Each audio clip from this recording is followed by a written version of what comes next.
तेरा आशिक हूँ दीवाना, तेरा आशिक हूँ दीवाना। पटवा की लाली हो अखिया से लव यू, अखिया से लव यू। बोले लू जान हो तू अखिया से लव यू। बोले लू जान हो तू अखिया से लव यू। तेरा आशिक हूँ दीवाना, तेरा आशिक हूँ दीवाना। वटवा की लाली हो तू अखिया से लव यू।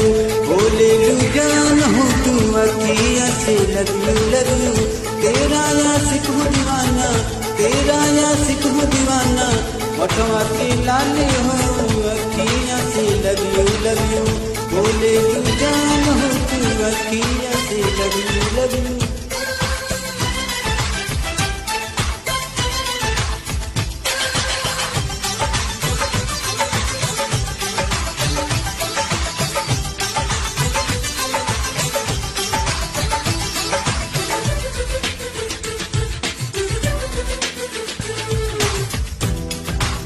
हथवा मेहंदी बन के राजा दिल दीवाना हो गईला। अखिया की काजल बन के राजा अखिया में हमरा समा गईला।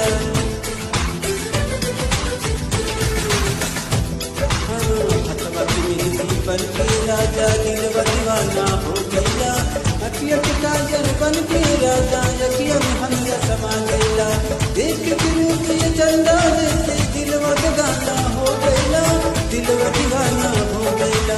लंबे लंबे काले काले हमारे तू अखिया से लव यू।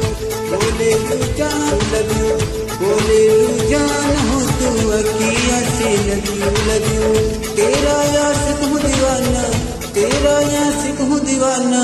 वटवा के लाल रे तू अखिया से लव यू। बोले लू जान हो तू अखिया से लव यू।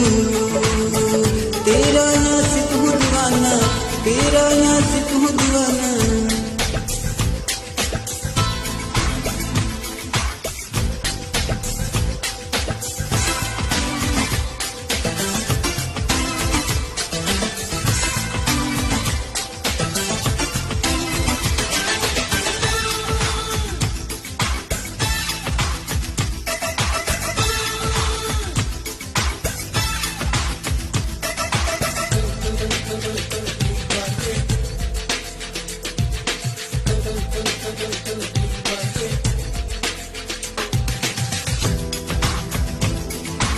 पाँव की पायल छम छम बाजे दिलवा दीवाना हो गईला।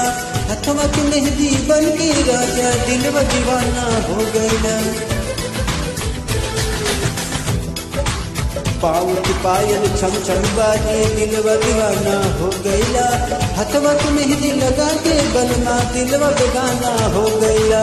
देख के तो हसरतिया बालम लागिल चांद चकोर सनम, लागिल चांद चकोर बना दिलवा दीवाना हो गईला। अखिया से लव यू। बोले लू जान हो तू अखिया से लव यू। तेरा आशिक हूँ दीवाना, तेरा आशिक हूँ दीवाना। वटवा के लाल लव यू। बोले लू जान हो तू अखिया से लव यू। बोले लू जान हो तू अखिया से लव यू। तेरा आशिक हूँ दीवाना। पंकज ये राज हो गए गाना बाकी दिल दीवाना।